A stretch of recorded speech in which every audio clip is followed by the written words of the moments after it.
आप देख रहे हैं हरियाणा न्यूज 24, जहां हर खबर मिले सच के साथ। नमस्कार, स्वागत आपका हरियाणा न्यूज 24 पे। मैं हूं मुन्ना लांबा, मेरे सहयोगी प्रिंस लांबा के साथ हम मौजूद हैं चरखी दादरी, और हमारे साथ उपस्थित हैं एडवोकेट सुनील सोराण, बीजेपी के बड़े नेता हैं और बाड़ा से टिकट के प्रत्याशी भी थे, परंतु चुनाव उस समय लड़ नहीं पाए। इनका सौभाग्य नहीं रहा इतना, और अच्छे नेता हैं और बीजेपी के प्रदेश प्रवक्ता भी ही है और बड़े नेता में गिनती होती है। एडवोकेट सुनील सोराण मेरे साथ बने हुए हैं किसान अध्यादेश को लेके। इनसे हम चर्चा करेंगे बेबाक तरीके से। इन्होंने बेबाक तरीके से बात की है। हम कुछ देर पहले इनसे बातचीत कर रहे थे। इन्होंने कहा जो कृषि अध्यादेश हैं 3 जो बिल सरकार लेके आई है वो बिल्कुल सही हैं, किसानों के पक्ष में हैं। किसान आंदोलन कर रहे हैं, वो किसान ही नहीं हैं, झूठा आंदोलन हो रहा है। और कई मेरी इनसे बातें हुई कुछ देर पहले। अब इनसे जानते हैं कि किसान जो अध्यादेश जो सरकार लेके ये बिल वो सही हैं क्यों, इनकी नज़र में ये कैसे मानते हैं सही हैं। जो लोग धरना कर रहे हैं, दिल्ली प्रदर्शन कर रहे हैं, पिछले 1 हफ्ते से ठंड में पड़े हुए हैं, तो क्या उनकी मांग वाजिब नहीं है? तो इनके नज़रिए से ही ये कहते हैं कि वो किसान हैं ही नहीं। तो जानते हैं आप ऐसा क्यों मानते हैं वो किसान नहीं है। तो हमारे साथ उपस्थित हैं बीजेपी के नेता एडवोकेट सुनील सोराण। सुनील जी, हरियाणा न्यूज़ 24 आपका बहुत बहुत स्वागत है। बहुत बहुत धन्यवाद लांबा साहब, और आपका स्वागत है इतने ज्वलंत मुद्दे पर, क्योंकि आज पूरे देश के अंदर मैं कहूँगा कि एक प्रकार से अराजकता का माहौल है। एक तरफ तो मुझ जैसे लोग हैं या देश के प्रधानमंत्री हैं जिन्होंने बहुत मेहनत और मशक्कत से ऐसे कानून बनाए हैं, कृषि सुधार बिल लेके आए हैं ताकि कृषि के क्षेत्र में एक अमूलचूल परिवर्तन हो सके। और दूसरी तरफ कुछ लोग इसी चीज को किसान का कंधा लेके और मोदी जी की सरकार को टारगेट करना चाहते हैं। ये 2 इशू हैं जिस पर हम बात कर रहे हैं। जिस प्रकार से आपने शुरू किया, आप कहते हैं कि मुझसे आप जानना चाहते हैं कि क्यों ये कृषि सुधार कानून ठीक है, और दूसरा मेरा क्या सोचना है उन आंदोलनकारियों के बारे में जो दिल्ली को आज घेरने का प्रयास कर रहे हैं। लांबा साहब, आप और मैं कृषि क्षेत्र से आते हैं, ग्रामीण अंचल से आते हैं। अगर आप वर्तमान परिस्थिति देखें तो जो किसान उत्पादन करता है वो लॉस में है, और फाइनली जिसके पास वो प्रोड्यूस जाता है, जिसके पास जो एंड कंज्यूमर है, उसको वो वही उत्पादन महंगा मिलता है। फायदा कौन उठाता है? फायदा वो व्यक्ति उठाता है जो बिचौलिया है, जो ना खेती करता है ना उस प्रोड्यूस को यूज करता है। वो एक दुकान खोले बैठा है और मैक्सिमम बेनिफिट अपनी पॉकेट में डाल के ले जाता है। सही है। ये ये एक ऐसा सिस्टम, एक ऐसा इकोसिस्टम लंबे समय से इस देश के अंदर डेवलप हो रखा है। मैंने जिस प्रकार से पहले जब आपसे बात की, जब भी इस बात की चर्चा की थी कि ये मंडियां क्यों एस्टैब्लिश हुई थी। मंडियां होती है एक नोटिफाइड एरिया जहां किसी व्यक्ति को फोर्स किया जाता है कि आप अपने प्रोड्यूस को केवल यहीं सेल करेंगे, इसके अलावा आप और नहीं करेंगे, यानी आपको रिस्ट्रिक्ट कर दिया। और जो खरीदने वाले या खरीदने वाली जगह है उसकी एक मोनोपोली होगी। जिस प्रकार से मैं आपको उदाहरण देके बताऊं, मेरे कुछ दोस्त कश्मीर में हैं, और जिस प्रकार से आर्टिकल 370 का एब्रोगेशन हुआ तो उनका मुझसे कनेक्शन था, और एप्पल की वहां से यहां ट्रेडिंग होती है। उन्होंने मुझे ऑफर किया कि भाई अपा ऐसा कर सकते हैं कि मैं यहां एप्पल खरीदूं, लोड करवाऊं, और देख अगर आपके वहां व्यवस्था हो जाए तो उसका सेल कराया जा सके। जब मैंने यहां पता किया तो यहां व्यवस्था ये थी कि मुझे उस एप्पल को एपीएमसी मार्केट यानी यहां की जो सब्जी मंडी वहां लेके आना पड़ेगा, वहां आड़ती बैठेगा, और अगर 5 लाख का एप्पल आया तो लगभग 8% उसके ऊपर टैक्स लगेगा, यानी कि 40,000 रुपया तो मुझे टैक्स के रूप में उस आड़ती को और वहां जो भी कोई उसको देना पड़ेगा। उसके बाद उस एप्पल की कहीं ट्रांजैक्शन होगी। अब जो व्यवस्था, यानी मुझे बेनिफिट हो या मेरे उस मित्र को बेनिफिट हो ऐसा कोई जरूरी नहीं है, लेकिन 40,000 यहां वो बिचौलिया जरूर ले जाएगा। अब व्यवस्था यह है कि वहां से वो उस ट्रक को लोड करवाए और यहां दादरी में लाके मैं कहीं भी उस ट्रक को खड़ा करूं और कहीं भी उस एप्पल को डिस्ट्रीब्यूट करूं। मैंने उसके बाद ये भी चेक किया कि मेरे गांव, मेरे हड़ौदी गांव से भी कुछ हमारे साथी छोटा डाला लेकर, जिसको हम पिकअप ट्रक बोलते हैं, वो लेकर गांव में इधर उधर जाते हैं, मंडी से एप्पल खरीद के और सेल आउट करके आते हैं। वो इतने मेहनती लड़के हैं। 700 किलोमीटर यहां से अनंतनाग है, इससे ज्यादा की दूरी है भी नहीं। वो 7, 8, 10 घंटे का ट्रेवल करके रात को वहां से एप्पल अपनी लोड करके और सुबह यहां दादरी लाके और ग्रामीण अंचल में उस अपने छोटे पिकअप डाला से बेनिफिट कमा सकते हैं। देखो कितनी चीज ओपन होगी। ये एक चीज थी जिसकी रिक्वायरमेंट थी, क्योंकि देश का किसान फंसा हुआ था कुछ रिस्ट्रिक्शंस में। ये रिस्ट्रिक्शंस हैं जो इन बिलों के सहारे, इन कृषि सुधार कानूनों के सहारे खोली जा रही हैं। इसलिए मैं इस कृषि सुधार कानून के फेवर में हूं। फिर ये सुनील जी, मैं आपको एक बात जानना चाहूंगा। आप कह रहे हैं कृषि जो बिल आया है वो वाजिब में सही है, गलत नहीं है, ठीक है, आपने बोला। लेकिन मैं एक बात जानना चाहूंगा, चलो आप तो बीजेपी के नेता हैं, आप तो बीजेपी का सपोर्ट करेंगे, तो आप तो कहेंगे बीजेपी ये सही है। आपके जो बड़े नेता हैं अब तक कभी कैमरे के सामने ना किसी चैनल पे देखे हमने कहते हुए कि बिल सही है, ना वो लोगों को समझा पाए। जो किसान अब बैठे हैं दिल्ली, उनको भी कहीं नहीं समझा पाए। अब तक किसी नेता को बयान नहीं आया है। आपके बड़े बड़े नेता अंडरग्राउंड हैं, लोगों से, किसानों से बचते घूम रहे हैं। चलो आपने हिम्मत दिखाई, आप हमारे साथ जुड़े, भाई कुछ तो बोले, शायद ही आप ही समझा पाए जो किसान बैठे हैं, आपकी बात कहीं समझ पाए। लेकिन आप कह रहे हैं ये बिल सही है। सही क्यों है, किस मायने में है? एमएसपी, लांबा साहब रुको, एमएसपी पर फिर आएंगे। आपने मेरी फिर बीच में बात काट दी। अब तकलीफ में कौन है? तकलीफ में वो 40,000 रुपए जो मंडी के बीच में बैठा आड़ती था कमा रहा था, वो आदमी तकलीफ में है। और दुर्भाग्यवश हरियाणा और पंजाब में ये जो मंडी सिस्टम है ये काफी स्ट्रांग रहा है। ये जो बिचौलिया तंत्र है ये काफी स्ट्रांग रहा है। अब उस बिचौलिए ने एक मैकेनिज्म पिछले 2 महीने 3 महीने में एस्टैब्लिश किया, क्योंकि ये मामला पंजाब के अंदर तो पहले से चल ही रहा था, पर इसके पीछे और भी फोर्सेज आ गई। मुझे दिक्कत उस दिन और भी ज्यादा हुई, मुझे ज्यादा सरप्राइज उस दिन और भी हुआ। हो सकता है कुछ मित्र मुझे इस बात के लिए शायद बुरा भी कहें। एक वीडियो बहुत चली, आप जैसे साथियों ने वीडियो चलाई, जिसमें उन्होंने ये कहा कि अंग्रेजी बोलने वाला किसान, मैंने उसको रिकॉग्नाइज किया, वो अमी संधू है, वो एक फिल्म स्टार है। वो क्या कहता है कि government is not ready to understand the seriousness of this issue, it is revolution man and it is going to change the geopolitics of south Asia. Munna Lamba साहब, इसका मतलब यह हुआ कि यह मामला किसानी तक तो है ही नहीं, जियोपॉलिटिकल, यानी ये तो दुनिया का एक मुद्दा बना हुआ है। उसके बाद कल जस्टिन ट्रूडो, कनाडा का प्रेसिडेंट है, उसके बयान, प्राइम मिनिस्टर, उसका बयान आया। वो कहता है कि भाई किसान को एमएसपी दिया जाना चाहिए, और हमारा जो वहां जो आंदोलनकारी किसान बैठे हैं हम उनके फेवर में बात करते हैं। लांबा साहब, आपको जान के इस बात का आश्चर्य होगा कि जो WTO है, उस WTO का मेंबर इंडिया भी है और कनाडा भी है, और कैनेडियन गवर्नमेंट हमेशा इंडिया के किसान को जो एमएसपी दी जाती है उसका विरोध करती रही है। आप इशू की सीरियसनेस को समझो, उस व्यक्ति की आवाज से भी समझ में आती है बात।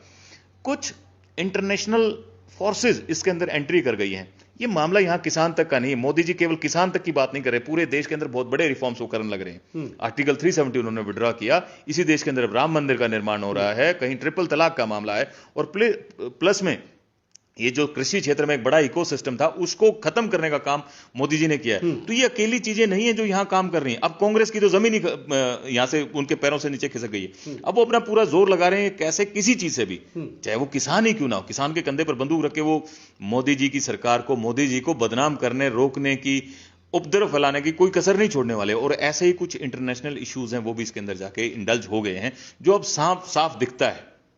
नहीं तो ये किसान तो पहले भी थे।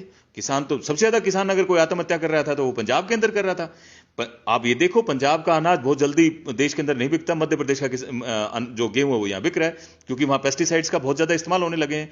और बड़ा इशू ये था कि भटिंडा से एक ट्रेन चलती है जो बीकानेर जाती है, जिसका कैंसर एक्सप्रेस जिसका नाम है, यानी बहुत से किसान वो कैंसर से पीड़ित हैं। नशा एक वहां बहुत बड़ी समस्या है पंजाब के अंदर। और उसके बाद एक ऐसा सुधार बिल जो कृषि के क्षेत्र में अमूलचूल परिवर्तन कर देगा, उसका विरोध करने के लिए बड़े ऑर्गेनाइज्ड मैनर में पंजाब से चल के पहले उन्होंने वहां ट्रेनें रोके रखी लंबे समय तक, और जब वो अपने मंसूबे में वहां कामयाब नहीं हुए तो वही लोग यहां ट्रांसफर होकर आ गए। अब इसमें 2 फैक्टर है सर, इसमें 2 फैक्टर है, इसमें 2 फैक्टर है। हाँ। एक वो फैक्टर है जो पॉलिटिकली मोटिवेटेड है, जो मोदी जी के खिलाफ है, जो इस सरकार को डिसमेंटल कर देना चाहता है, और दूसरा हमारा भोला भाला किसान है जो उससे इमोशनली इन्फ्लुएंस हो गया है, क्योंकि तंग तो है ही, किसान परेशान है। अब किसी किसान से बात करो, परेशान है, वो कहेगा जी हाँ मेरी फसल नहीं बिक रही, मेरी ये सब चीजें नहीं हो रही हैं। उस चीज को सुधारने के लिए मोदी जी नया कानून लेके आए, लेकिन उसको जाके कान में फूंक मार दी और बहका दिया, बोला नहीं अब तुम्हारे साथ और दिक्कतें आने वाली। यानी प्रिजम्पशन, जो है नहीं, तो आने वाले समय में तुम्हें बहुत ज्यादा और परेशानी आने वाली है। वो सोचता है यार तू आज भी परेशान है और आगे तेरे को और परेशानी आने वाली है। तो दो फैक्टर हैं इसके अंदर, एक वो फैक्टर है जो पॉलिटिकली मोटिवेटेड है, इस सारे खेल को खेल रहा है, जिसको बाहर से भी फंडिंग हो रही है, और दूसरा है हमारा भोला भाला किसान जो उस व्यक्ति से इन्फ्लुएंस हो गया है, क्योंकि वो इस वर्तमान व्यवस्था से दुखी है। व्यवस्था को चेंज करने वाली है बीजेपी की सरकार, लेकिन वो उस चीज को भी अच्छे से डाइजेस्ट नहीं कर पा रहा है, क्योंकि बेचारा सारी उम्र धोखा खाता है, उसे डर है कहीं मोदी जी फिर उसको धोखा ना दे दे। ये मैटर है। सुनील जी, आप कह रहे हैं कि जो बैठे हैं वहां पे वो किसान नहीं है, मोदी जी को बदनाम करने की कोशिश कर रहे हैं, आप बोल रहे हैं। आप कह रहे हैं कि ये मुद्दा खाली इंडिया का नहीं रहा, बाहर के कोई एब्सोल्युटली वर्ल्ड फोर्सेस भी इसके अंदर, यानी कि पूरा वर्ल्ड से असामाजिक दो ताकतें हैं जो वो इस आंदोलन को किसानों के कंधे पे बंदूक रख के चला रही हैं, उनको आगे करके।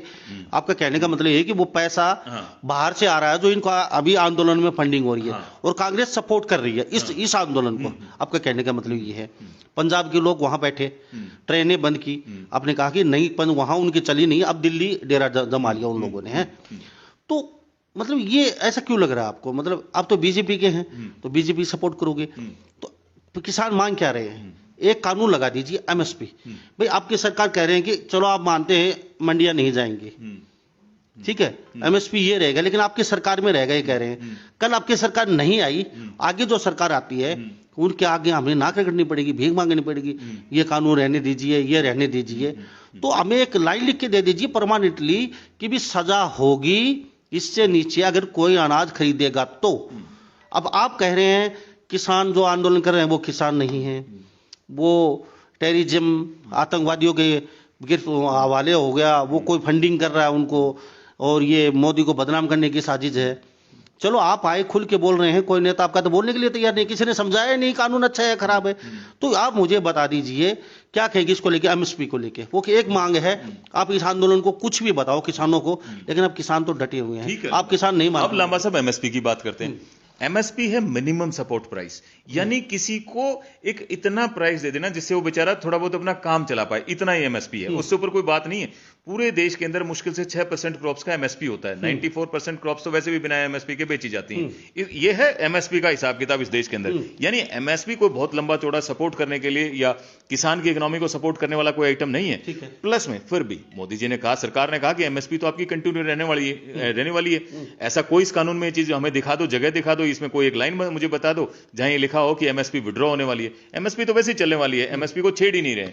ये तो जो पूरा ये नहीं छेड़ रहे, अगली सरकार आके छेड़ देगी। अगर लिख तो मैं दे दे तो लिख एक लाइन। भाई अगली सरकार कैसे छेड़ देगी जब यही लोग बैठे हैं, यही जिन्होंने पूरे देश को चलाना है, इन्हीं लोगों से सब कुछ होना है। सरकार नहीं आई तो 1% मान लेते हैं आप, चलो आप मानते हैं कोई नहीं छेड़ेगा, सरकार ये रहेगी आगे, नहीं आई तो अगली सरकार नहीं। मैं कह रहा हूं अब क्या लांबा साहब, यही तो लोग बैठे हैं। अगर कोई अगली सरकार ऐसी आती है और इनका कोई हकूक छीनती है तो ये लोग कहां चले गए? हमारी तो सरकार है, डेमोक्रेटिक सेटअप है, लोगों की बनाई हुई सरकार है, लोग फिर सामने आ जाएंगे, अपनी चीज को चेंज करा लेंगे। लेकिन आज तो ऐसा कोई इशू नहीं है।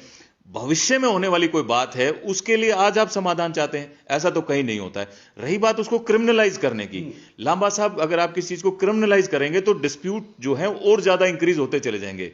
एमएसपी तो मैंने कहा जैसे 6% क्रॉप्स की ही सेल मिलती है, और उसके अंदर भी एक कैप होता है कि इतनी % सरकार अपनी जो एफडीआई के लिए उसको जो जरूरत होती है उसके लिए खरीदती है, बाकी तो खरीदती नहीं थी, बाकी तो ओपन मार्केट में सेल होती है। तो डिस्प्यूट आपस में इतने ज्यादा राइजेस हो जाएंगे जो कभी खत्म होने वाले नहीं होंगे। यार एक ऐसा समय आ जाएगा कि जो लोग ट्रेडिंग में हैं, जो अनाज की ट्रेडिंग में, वो इंडल्ज ही नहीं होंगे, उसमें जाना नहीं जाएंगे, क्योंकि ये तो भाई क्रिमिनल चीज है। उस लेवल पर आप खरीद नहीं पा रहे क्योंकि मार्केट में उसके प्राइसेस कम है। कभी प्राइसेस तो हमेशा फ्लक्चुएट करते हैं, कभी अप होते हैं कभी डाउन होते हैं। जिस दिन डाउन होंगे किसान तो बेचना चाहेगा, मजबूरी में बेचना चाहेगा तो भी नहीं बेच पाएगा। ये तो आप एक ऐसा स्ट्रक्चर एस्टेब्लिश कर देंगे। दूसरी बात कमाल की ये है लांबा साहब कि आप प्रिजम्पशन पे कोई कानून चाहते हैं कि आने वाले समय में ऐसा हो जाएगा। जिस दिन भाई ऐसा हो जाए, सरकार की ऐसी नीयत हो, सरकार ऐसा चाहे कर कुछ कर रही हो, उस दिन आप सरकार के खिलाफ जाके खड़े हो जाना। आज तो लांबा साहब हालात ये हैं क्योंकि मोदी सरकार की पॉपुलैरिटी बहुत हैवी है, ऑपोजिशन की जो जमीन है वो खिसक चुकी है, किसान सीधा साधा है, उसे आसानी से बहकाया और बरगलाया जा रहा है। उसके कंधे पर बंदूक रख के कुछ ऑपोजिशन पार्टीज और वर्ल्ड फोर्सेस इंडिया को डिस्टेबलाइज करने का प्रयास कर रही हैं। ये इशू है, यानी कि पूरे वर्ल्ड की ताकतें 100% मोदी जी के खिलाफ लगी हुई है। और वो चाहती हैं मोदी जी को कहीं ना कहीं किनारे लगाया जाए, जैसे तैसे कर। मोदी जी नहीं, पूरे हिंदुस्तान के खिलाफ ऐसा होता है भाई। हर सब दुनिया ये चाहती है कि उनका प्रभुत्व बना रहे। आज जहां हिंदुस्तान दिन दोगुनी चार चौगुनी प्रगति कर रहा है, आज दुनिया का वर्ल्ड पावर हिंदुस्तान होने जा रहा है, तो उस समय में सीधी बात है जो ऑलरेडी पावरफुल कंट्री बैठे हैं वो चाहेंगे चीजें डिस्टेबलाइज हो, सबके अपने पर्सनल इंटरेस्ट होते हैं। अभी आपको 1500 लोग देख रहे हैं लाइव, ठीक है, एक साथ अभी सुन रहे हैं, देख भी रहे हैं, चलो मान लेते हैं एमएसपी सही है, आप बीजेपी के लेता है, आप नहीं मानेंगे, तो मुझे ये एक बात समझा दीजिए, अगर एमएसपी कानून लागू नहीं होता है, किसान वहां बैठे हैं, कल ना मंडी टूट जाती है, एमएसपी से नीचे अनाज खरीदा जाता है, बड़े बड़े घरानों के लोग खरीदेंगे। प्रजम्पशन पे मत चलो, प्रजम्पशन है ये आप जो कह रहे हैं, प्रजम्पशन है। लांबा साहब एक और इशू मैं आपको साथ में डिस्कस करूं अभी लेटेस्ट, क्योंकि क्या होता है कि जब किसी आदमी को बेकाना होता है तो आप एक चीज की बात करते हैं कि भाई तेरी ये चीज लूट जाएगी। जिस व्यक्ति ने बताया था ना कि ये दुनिया गोल है, उसके लोगों ने पत्थर मार मार के हत्या कर दी थी, और कुछ साल पहले पोप ने पूरी दुनिया के सामने जाके माफी मांगी, क्योंकि वो क्रिश्चियनिटी से बिलोंग करते, क्रिश्चियन थे, कि बोले भाई हमने से बड़ी बहुत भूल हुई, दुनिया तो वास्तव में गोल है और जिस व्यक्ति ने जिस डिक्लेयर की थी उसकी हत्या का पाप हमारे सर पर है। ये बहकाना बहुत आसान काम होता है लांबा साहब, लोगों की ग्रीवेंसेस हैं। मैं नहीं कहता कि रामराज आ गया, मैं ये नहीं कहता कि ग्रीवेंसेस नहीं है, मैं नहीं कहता कि गवर्नेंस में कमियां नहीं है, लेकिन उन कमियों को ही टैप करने के लिए कानून लाए जा रहे हैं, और आप अपने स्वार्थ सिद्धि के लिए उनको टच ना करने की, चीजों को टच ना करने की बजाय एक नया हवा क्रिएट करने की कोशिश कर रहे हैं। ये हालात है। प्रजम्पशन पे मत आप झगड़ा करो कि आने वाले समय में ऐसा हो जाएगा वैसा हो जाएगा। सुनील जी, हमारे साथ सुनील एडवोकेट बने हुए हैं, बीजेपी के नेता, और ये 7 एडवोकेट भी हैं। हम इनसे जानते हैं एमएसपी को लेके, ये कह रहे हैं कि असामाजिक ताकतें हैं पूरे वर्ल्ड की, वो कहीं ना कहीं इंडिया को एक ख़त्म करने की साजिश कर रही हैं, और यहाँ कांग्रेस सरकार उनका साथ देके और बोले वाले किसानों को बहला रही है, इनका मानना ये है। तो मुझे एक बात बता दीजिए, जो किसान बैठे हैं अभी देख रहे हैं, जो दिल्ली बैठे हैं, वो सभी आपको देख रहे हैं अभी बैठे बैठे, और पूरा हरियाणा भी देख रहा है, तो मुझे ये बता दीजिए ये कानून किस तरीके से सही है, इन लोगों को शायद ये जो देख रहे हैं ये आपकी बात से कहीं ना कहीं समझ जाए और वहां से खड़े हो जाए, आंदोलन खत्म हो जाए। तो इनको ये थोड़ा सा बता दीजिए क्यों सही है। एमएसपी अगर लागू नहीं भी करते आपकी पार्टी तो सही कैसे है ये बता दीजिए। ये कानून 3 अध्यादेश लेके आए हो, थोड़ा सा समझा दीजिए। मैं आप ठीक है लांबा साहब, जिस प्रकार से मैंने अपनी बात शुरू की थी कि ये सही बात है, इस वर्तमान परिस्थिति में किसान के हालात कमजोर है।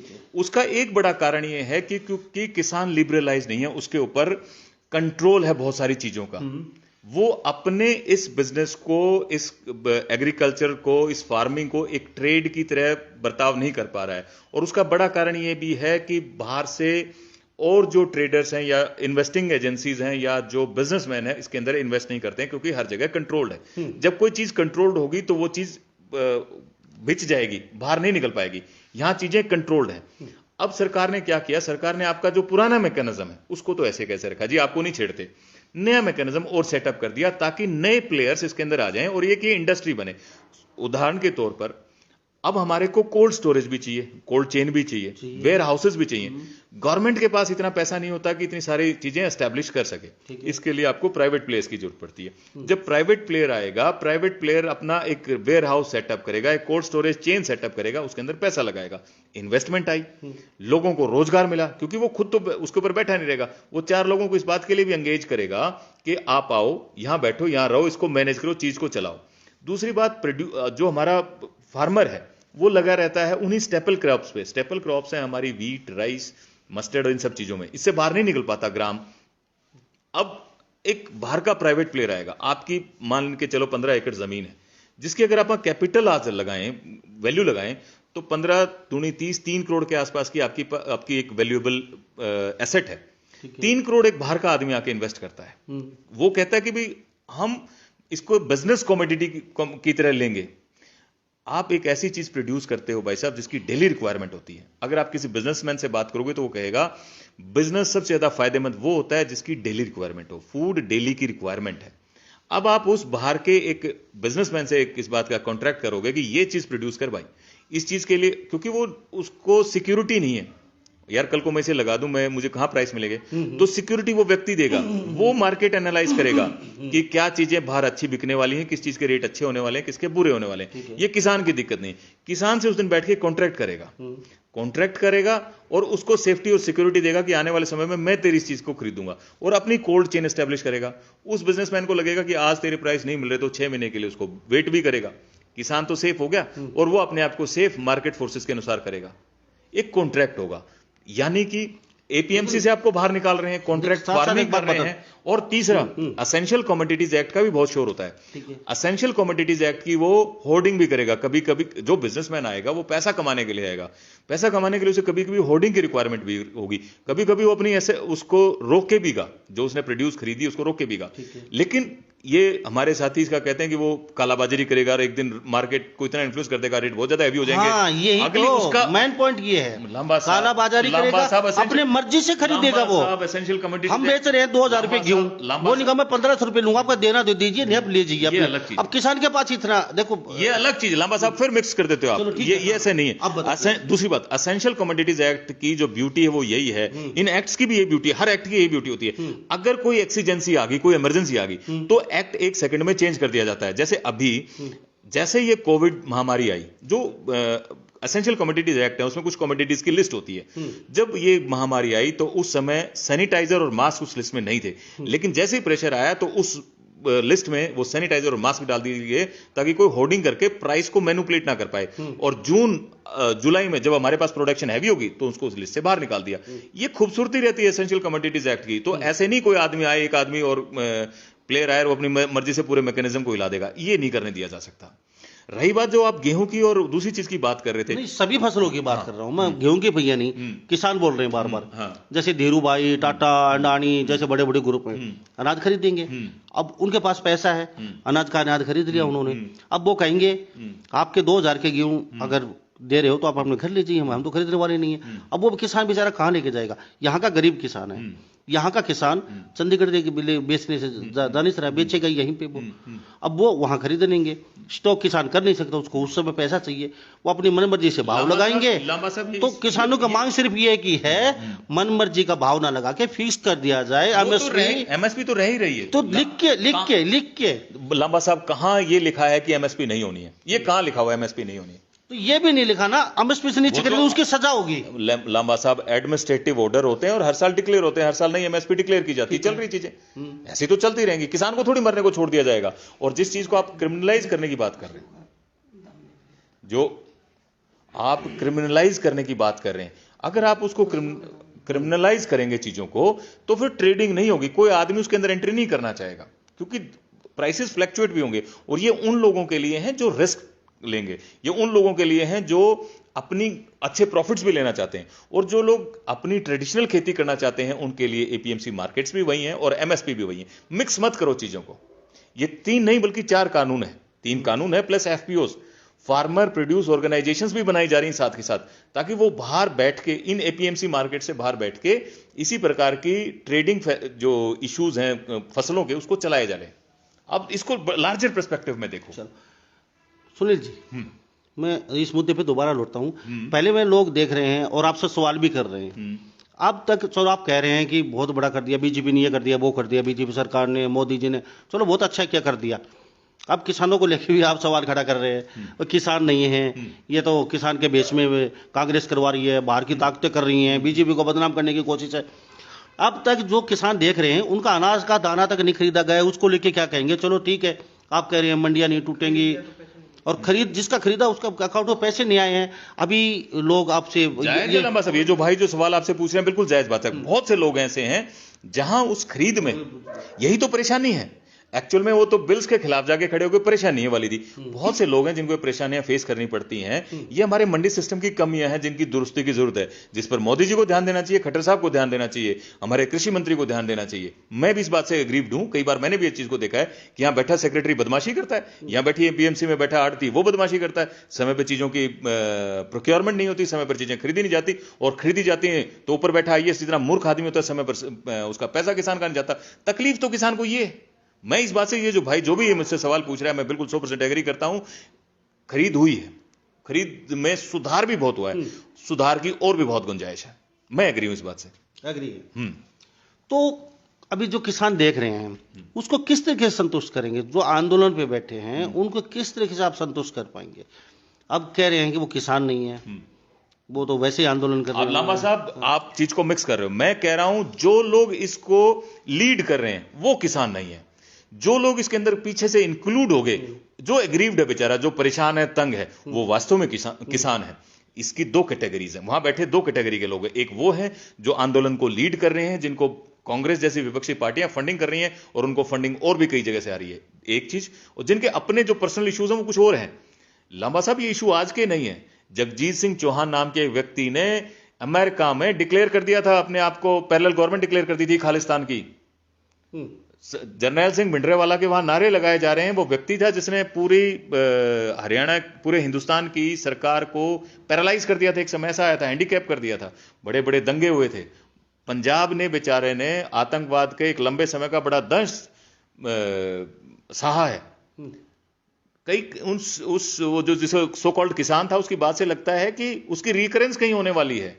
तकलीफ कहीं और आदमी किसी और बात के लिए बैठा है, और किसान के नाम से, क्योंकि एक इमोशनल इशू है इस देश के अंदर। अगर दो दबके जिसकी सबसे ज्यादा इज्जत है वो किसान और फौज। किसान के नाम पर आप किसी को इमोशनली ब्लैकमेल कर सकते हो और इस तरह इमोशनल इशू उठा के ले जा सकते हो। और एक जगह किसान पीड़ित तो है ही, मना कौन कर रहा है इस बात को? इस सिस्टम से, मैकेनिज्म से पीड़ित है, तभी तो ये रिफॉर्म्स लेके आए जा रहे हैं। लेकिन जिस व्यक्ति के लिए रिफॉर्म आ रहे हैं, अब ये इंपॉर्टेंट है वो समझे कि रिफॉर्म भाई तेरे लिए आ रहे हैं, तुम मिसगाइड मत हो। मोदी जी अच्छा काम कर रहे हैं, बीजेपी सरकार अच्छा काम कर रही है, लेकिन कुछ लोग ऐसे हैं वो अच्छा काम उनको पसंद नहीं आता। लाजमी आएगा नहीं, क्योंकि वो तो इस इकोसिस्टम से कमा के खा रहे हैं भाई। उनकी तो रीढ़ टूटने वाली है।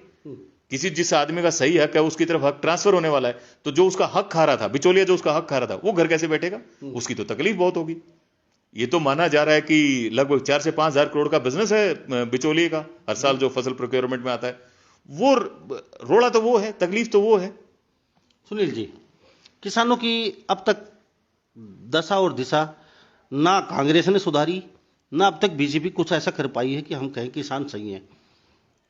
15 रुपये किलो गेहूं लेते हैं आपसे, वो ही गेहूं पिस के और पैक होके आता है 80 रुपये किलो, 110 रुपये किलो आटा, मोहन भोग फलां ढिकड़ मुखड़ उसमें पैकिंग में होके आ जाता है।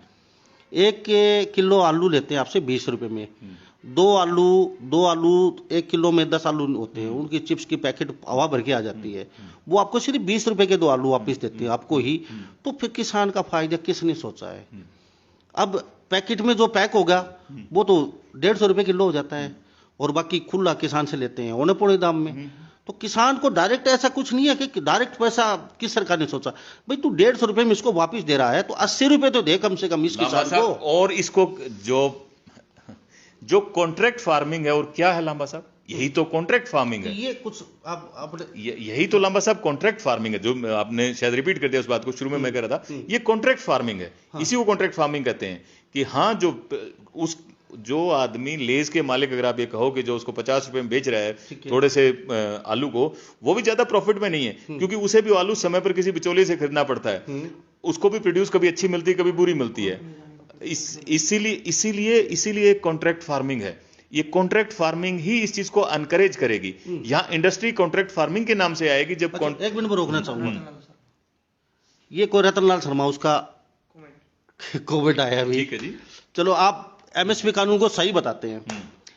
जो बैठे हैं, चलो वो खालिस्तान की मांग या कोई पीछे का दर्द है पंजाब का, कुछ भी हो, आपका जो सरकार है उसने अपने रास्ते साफ करने के लिए कोर्ट के दरवाजे बंद कर दिया। आप वकील हैं, मैं आपसे जान लेता हूं, तो भी कोर्ट में जाने का रास्ता नहीं छोड़ा। अरे लड़ाई नहीं लड़ सकते कोर्ट में, मेरे को दुख होता है, मैं कोर्ट में जाऊंगा, आखिरी हथियार मेरा कोर्ट है ना। रुक जाओ जी, हाँ अब आप रुक जाओ बात को। रतनलाल शर्मा जी ने बहुत अच्छा सवाल पूछा है, मैं ऑन कैमरा बता रहा हूं।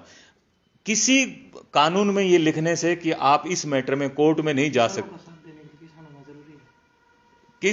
इसमें किसी भी कानून में ये लिखे जाने से कि आप इस मैटर में कोर्ट में नहीं जा सकते, वो कानून लागू ही नहीं होता। आप, मैं पहले बता दूं बात, आप किसी भी मामले में सिविल कोर्ट में जा सकते हो। सीपीसी, कोई भी जो सिविल मैटर्स हैं सीपीसी से गवर्न किए जाते हैं। सीपीसी का एक सेक्शन 151 होता है जिसकी वास्ट पावर होती है। आप किसी भी मामले में सिविल कोर्ट जा सकते हो। यहां तो आपकी सुविधा की गई है, आपकी सुविधा के लिए एसडीएम की को ड्यूटी बाउंड किया गया है कि अगर ऐसे इश्यूज में कोई डिस्प्यूट अराइज हो जाए तो उसके लिए आप उसका डिस्पोजल 1 महीने के अंदर अंदर करोगे। एसडीएम तो कभी नहीं करेगा। मेरी वो पहले भ्रष्टाचार में डूबे हुए अधिकारी कोर्ट का सुनो साहब, ये एडमिनिस्ट्रेटिव ऑर्डर है, उसको करना पड़ेगा महीने के अंदर अंदर, वरना उसको ज्यादा तकलीफ आ जाएगी, उसके खिलाफ कार्रवाई होने की। और फिर भी लास्टली आप ये कहते हो तो भ्रष्ट है, नहीं करेगा तो सेक्शन 151 सीपीसी आपको हमेशा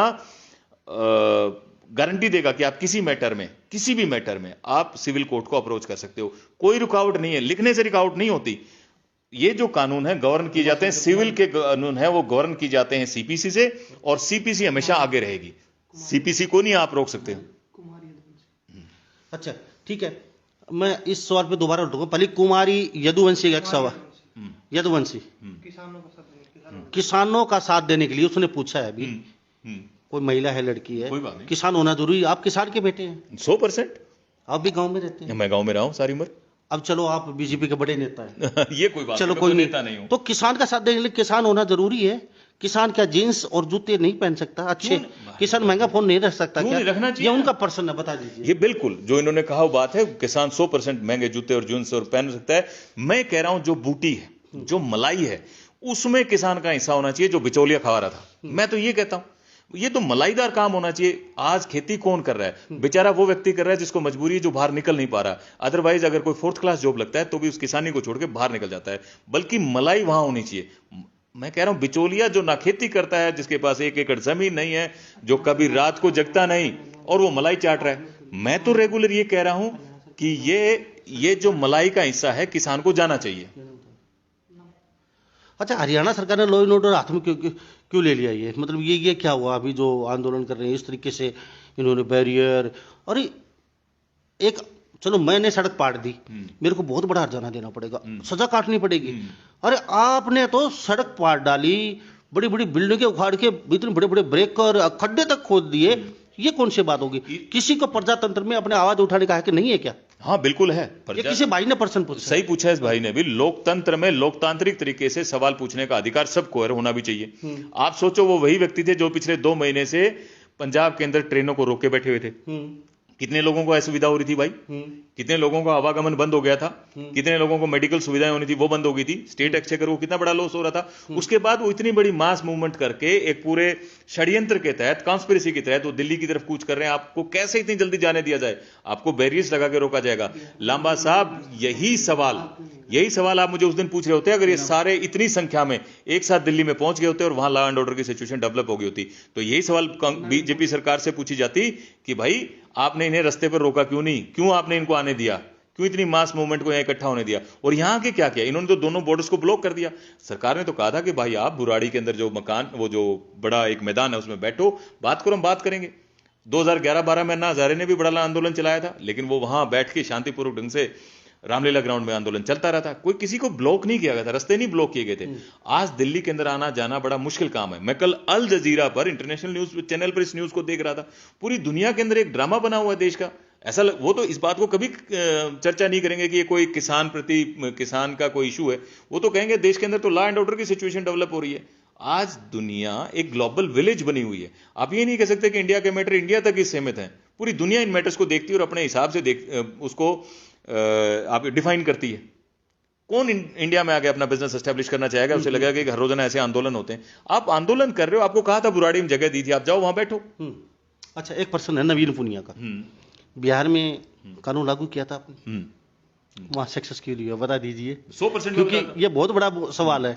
अब यहाँ कैसे सक्सेस करो? मैं कहता हूं सतीश पूनिया जी को बताता हूं। नवीन पुनिया जी का खूबसूरत सवाल है। एक विट्सो कमेटी की रिपोर्ट आई, मैं चाहे तो मेरा फोन नंबर ले सकते हैं, उनको भेज सकता हूं। विट्सो कमेटी ने फाइंड आउट किया कि एपीएमसी के जो एपीएमसी मार्केट जो विड्रॉ हुए उसका बिहार में क्या असर हुआ, क्या वो सक्सेसफुल हुआ या वो फेलियर हुआ। असल में क्या था कि जो पहली बार नीतीश कुमार की सरकार आई उससे पहले वहां एपीएमसी मार्केट होते थे और वहां रंगदारी सिस्टम था। आप उस विट्सो कमेटी की रिपोर्ट को पढ़ो, इंटरनेट पर अवेलेबल है। वहां ये तो एक रंगदारी सिस्टम था। जो आड़त का काम करते थे उन्हें एक लंबी चौड़ी रंगदारी देनी पड़ती थी लालू के मसलमैन को। जो किसान था वो क्या करता था कि वहां बैठ के किसी लोकल बनिया को अपना सामान बेचता था, वो लोकल बनिया उसको एपीएमसी मार्केट में ले जाके बेचता था। ये प्रोसेस था वहां। जैसे ही एपीएमसी मार्केट डिसॉल्व हुए, जो आड़ती वहां बैठा था उसने, किसान से ज्यादा उसने थैंकफुल हुआ कि भैया एक रंगदारी सिस्टम खत्म हुआ, भाई हमारी तो रंगदारी बंद हुई। आप ये कह रहे हो, ये सही बात है कि वो बहुत ज्यादा सक्सेसफुल नहीं हुआ। उसका बड़ा कारण ये रहा क्योंकि वो पहले भी जब एपीएमसी मार्केट थी तब भी लोकल बनिया लोकल ट्रेडिंग में था, वो उसको खरीदता था और वो आगे सप्लाई करता था, और आज भी वो वहीं की वहीं रह गया। बात वो लोकल बनिया जो उस ट्रेडिंग में था वो पैसे वाला बन गया बजाय कि उस किसान के। और आप इस कानून को सिर्फ एक जगह मत पढ़ो, सिर्फ एक यहाँ भी वही सिचुएशन होगी तो साहब मैं लोकल बनिया, मैं कह रहा हूं एपीएमसी तक मत पढ़ो ना आप इसको। हाँ। इसके साथ अगर एपीएमसी विड्रॉल के साथ साथ वहां कॉन्ट्रैक्ट फार्मिंग भी आती, वहां एसेंशियल कमोडिटीज एक्ट पर भी पाबंदी लगती और प्लस एफपीओज भी कंस्टिट्यूट होते, तो जो किसान के हालात है उसमें बदलाव आता। कहां बदलाव आया? मध्य प्रदेश में बदलाव आया। 80-82 के दशक में कांग्रेस का बहुत बड़ा लीडर जो दिग्विजय सिंह है वो उसमें कृषि मंत्री था, और उसने वहां एपीएमसी जो मार्केट थी, एपीएमसी जो एक्ट था उसको डिसॉल्व किया था, और वहां वो बिचौलिया सिस्टम खत्म हुआ। तो आप देखो मध्य प्रदेश का गेहूं दिल्ली में, हरियाणा में बहुत जगह बिकता है। मध्य प्रदेश के किसान ने बहुत बड़ी डेवलपमेंट की है, वहां ये काफी हद तक सक्सेसफुल रहा है। एक राम गोपाल मैसेज किया, आपसे सवाल पूछा है, आपकी जो गवर्नमेंट है किसानों का पूरा अनाज क्यों नहीं खरीदती?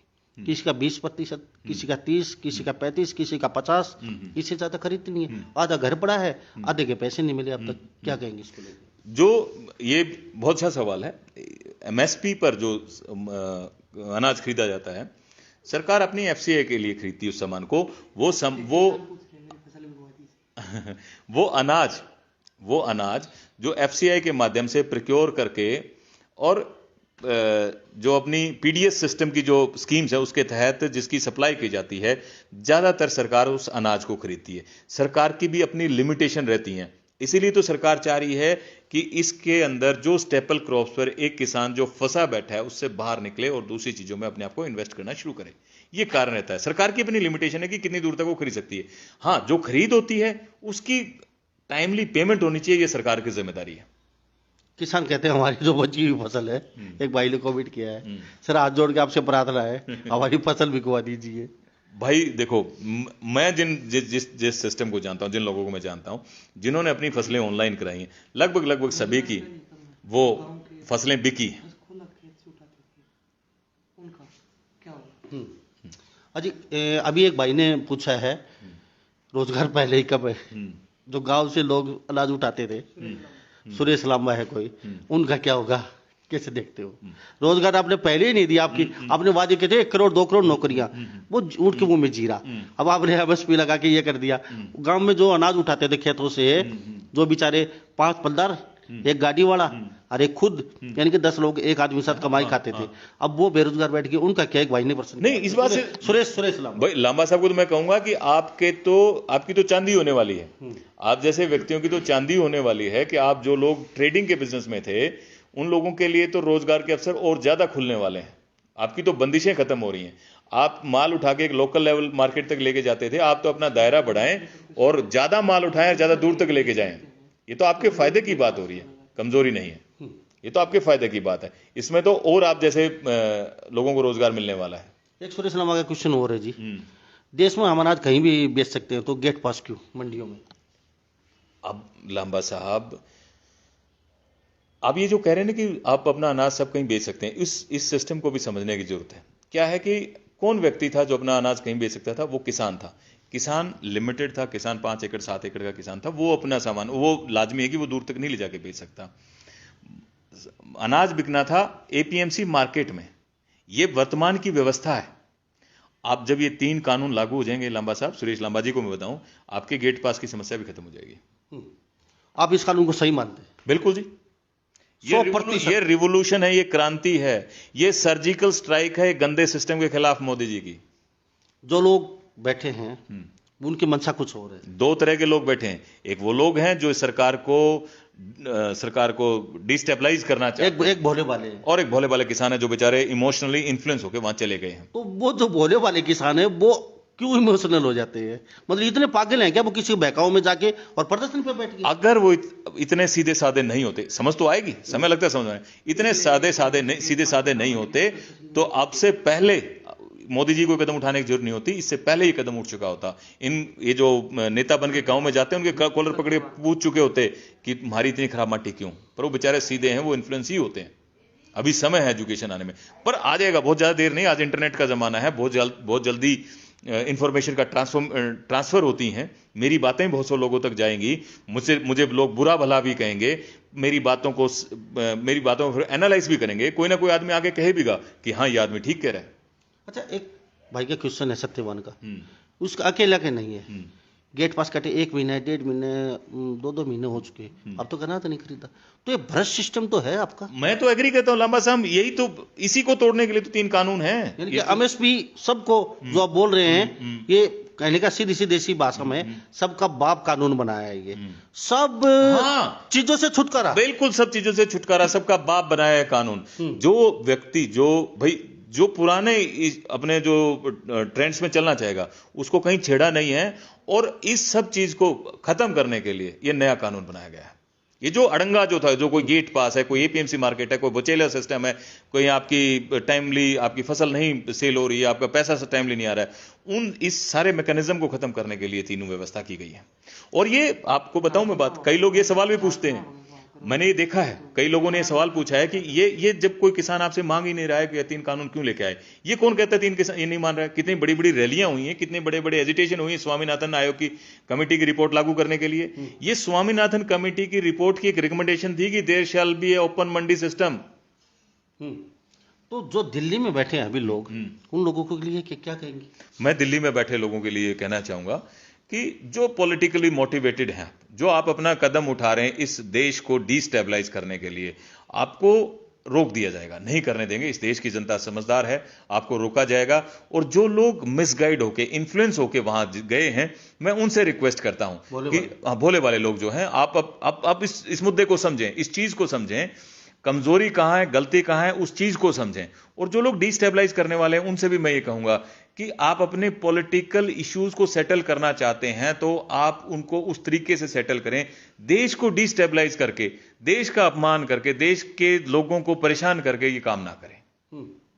तो कानून जो लेके आई है अध्यादेश 3 आपकी, वो 100% किसानों के हक में है। बिल्कुल, तीन सुधार कानून है, कृषि सुधार कानून है। हमारे किसान की 2022 तक इनकम डबल हो, इस पर्पज से लेके आई है। और ये मोदी जी का जो फैसला है ये सक्सेसफुल होगा। 2022 तक हर हालत में किसान की इनकम डबल की जाएगी। कोई मोहम्मद इरफान है, आपसे क्वेश्चन किया चलते चलते, उससे भी हम क्वेश्चन जो स्टोरीज है ये भाई पूछ रहे हैं अभी, खड़ा खड़ा सारा मार गल जाता है। और कुछ तो आपके जो ये भ्रष्टाचार इतना चरम पे है कि माल को भिगो के और मतलब औने पौने दाम में नीचे नीचे मोटे पैसे कमा के आपके सरकारी कर्मचारी बीयर हाउसों में बेच देते हैं, उनकी बीयर बन जाती है। और कई बार नाश सड़ भी जाता है। लेकिन भुखमरी कह रहे हैं इंडिया भुखमरी है, तो उस नाश से भुखमरी क्यों नहीं मिटाती आपकी सरकार? ये इरफान भाई का बिल्कुल वाजिब सवाल, बिल्कुल वाजिब सवाल है। इस देश के अंदर चूहे इतना अनाज खा जाते हैं जितना अनाज ब्रिटेन में पैदा होता है। ये बिल्कुल सही बात है। एफसीआई के कर्मचारी लाखों करोड़ों का घोटाला करते हैं हर साल, कभी अनाज को भिगो के, कभी किसी ने पकड़ा है, जानबूझ के खराब करे। पकड़ धकड़ भी बहुत होती है, पकड़ भी बहुत होती है, रोका भी हो जाता है, कोशिश की जाती है उनको रोकने पर। ठोस कानून क्यों नहीं है? ठोस कानून भी है, एक एक आदमी को चेक करना मुश्किल होता है, इसीलिए इस पूरे मैकेनिज्म को डिस्टेबलाइज कर दिया गया। यही तो 3 कानून है, यही 3 कानून है लांबा साहब। ये जो एफसीआई का जो कंट्रोल है इन चीजों पर, जो गोरख धंधा होता है, जो इस देश को लूटा जा रहा है, इसको बंद किया जाए। यही तो 3 कानून है। तो हमारे साथ एडवोकेट सुनील सानाट बीजेपी के बड़े नेता बने हुए थे, बेबाक तरीके से अपनी बात रखी है। इन्होंने कहा देश को तोड़ने नहीं देंगे अब, और बीजेपी पार्टी को कहीं ना कहीं तोड़ने की कोशिश की जा रही है। ये किसान आंदोलन नहीं है। कुछ भोले वाले किसान जो इस कानून को समझे नहीं है, इन्होंने कहा है, वो गुमराह होके इन लोगों के साथ हैं। और ये लोग चाह कुछ हो रहे हैं, देश की बाहरी ताकतें मिलके कहीं ना कहीं देश को खोखला करने की, तोड़ने की कोशिश कर रही हैं। और इन्होंने कहा है, सुनील एडवोकेट ने, कि जो कानून लेके आए हैं 100% 100 नहीं 150% यह कानून किसान के हक में है। आने वाले समय में थोड़ा पेशेंस रखिए कि उन्होंने कहा कि इंतजार कीजिए, किसान के हक में कानून है और किसान अपने मुख से कहेगा हाँ कानून हमारे लिए ही बनाया गया था। तो इन्हीं सब बातों के साथ मैं मुन्ना लांबा मेरे सहयोगी प्रिंस लांबा के साथ हरियाणा न्यूज़ 24। नमस्कार, जय हिंद। आप देख रहे हैं हरियाणा न्यूज़ 24, जहां हर खबर मिले सच के साथ।